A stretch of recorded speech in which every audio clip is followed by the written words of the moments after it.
Saudara-saudara yang terkasih dalam nama Tuhan Yesus Kristus, selamat pagi. Mari kita beribadah sejenak. Kita menyanyikan Bukende HKBP dari nomor 256 ayat 1. Yesus Kristus Hidup Raja, Bina Bangkit ni amanah, mengganggu sesudah, mengganggu sesudah, jalan sehujul tu ibadah domar Tuhan, berhatu putut nabe, berhatu putut nabe. Kasih karunia dan damai sejahtera dari Allah Bapa dan dari Kristus Yesus Tuhan menyertai saudara-saudara. Amin.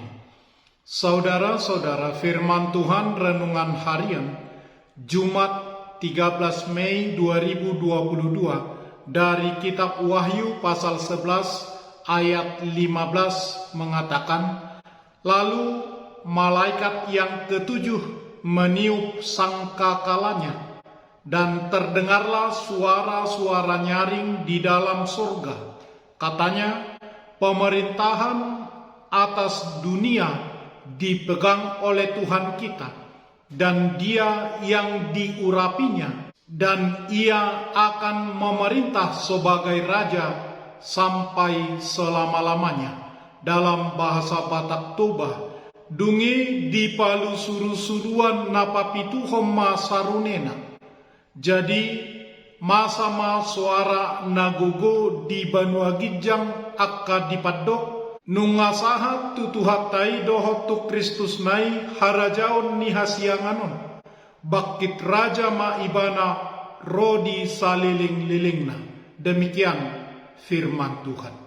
Saudara-saudara, terompet tanduk domba pada zaman dahulu biasa dipergunakan sebagai bunyi tanda peperangan. Pertempuran Yeriko adalah pertempuran pertama dalam proses penaklukan Kanaan yang dicatat dalam kitab Yosua. Dinding Yeriko roboh setelah pasukan tentara Israel yang dipimpin oleh Yosua berbaris mengelilingi kota itu dengan meniup terompet. Yosua pasal 6 ayat 1 sampai ayat 27. Pertempuran Waterloo terjadi pada 18 Juni 1815 di Waterloo, Belgia, ditandai dengan bunyi terompet. Tentara Inggris dipimpin oleh Duke of Wellington, sedangkan Perancis dipimpin oleh Napoleon. Peniupan terompet yang ketujuh mengumumkan bahwa kerajaan-kerajaan dunia ini menjadi kerajaan-kerajaan Tuhan kita, sama seperti yang dijelaskan Yohanes pada masa suara malaikat yang ketujuh apabila ia itu kelak mulai meniupkan terompetnya, maka rahasia Allah sudah akan selesai, seperti yang sudah dinyatakannya kepada hamba-hambanya para nabi. Wahyu pasal 10 ayat 7. Demikianlah kembali terlihat bahwa sementara peristiwa-peristiwa dari terompet yang keenam mencapai akhirnya dan peristiwa-peristiwa dari terompet yang ketujuh dimulai, maka pekerjaan Injil Kerajaan Allah akan diselesaikan. Pada masa awal gereja berdiri, jemaat selalu diperhadapkan dengan penganiayaan dan penderitaan. Demikian juga ketujuh jemaat di mana surat Wahyu Yohanes ditujukan. Mereka menderita oleh karena memilih beriman kepada Yesus Kristus sebagai Tuhan dan Juru Selamat. Tujuan kitab Wahyu Yohanes memberi kekuatan dan pengharapan kepada jemaat untuk tidak takut mengalami penderitaan, sebab pada akhirnya Yesuslah yang akan memberi kemenangan. Ada kemenangan sehingga kerajaan-kerajaan dunia menjadi kerajaan-kerajaan milik Allah dan milik Dia yang diurapi. Kemenangan ini mengacu pada masa di mana Allah memegang kekuasaan yang besar. Wahyu 11 ayat 7.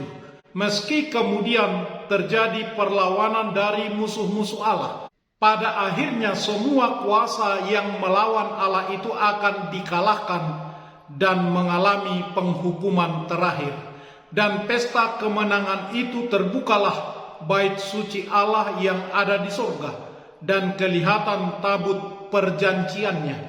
Tabut perjanjian ada di ruang Maha Kudus, ruang yang tidak boleh dilihat oleh orang-orang biasa.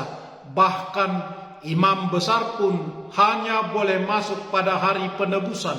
Ini berarti bahwa tiba waktunya kemuliaan Allah akan disingkapkan secara penuh. Perkataan bahwa musuh dan penderitaan tidak usah kita cari adalah benar. Namun, andai kata pun tidak terelakkan bahwa kita harus menderita karena iman kita, maka ingatlah kitab Wahyu, pada akhirnya Kristuslah yang menang atas kuasa-kuasa jahat itu. Seruan kitab Wahyu renungan harian ini mengingatkan kita, pemerintahan atas dunia dipegang oleh Allah kita, dan Dia yang diurapinya akan memerintah sebagai Raja sampai selama-lamanya. Yesus akan kembali di antara umat tebusannya, lalu datang ke Sion dengan nyanyian-nyanyian dan kegembiraan yang kekal di atas kepalanya. Akuilah kuasa Tuhan itu dalam hidupmu dan percayalah. Amin. Marilah kita berdoa. Ya Tuhan Allah Bapa kami di dalam Yesus Kristus, terima kasih mengingatkan kami jemaat-Mu yang telah Engkau tebus menjadi milik-Mu sendiri. Engkaulah yang memerintah sebagai Raja kami kekal sampai selama-lamanya. Amin. Marilah kita menyanyikan buku nyanyian HKBP dari nomor 256 ayat 1. Yesus Kristus Dia Raja, dinobatkan Allah Bapa, Raja alam semesta, Raja alam semesta. Semua umat manusia kan mengaku Yesus Tuhan, akan sujud menyembah, akan sujud menyembah. Kita bersama-sama berdoa dengan doa Bapa kami. Bapa kami yang di surga, dikuduskanlah namamu, datanglah kerajaan-Mu, jadilah kehendak-Mu di bumi seperti di surga.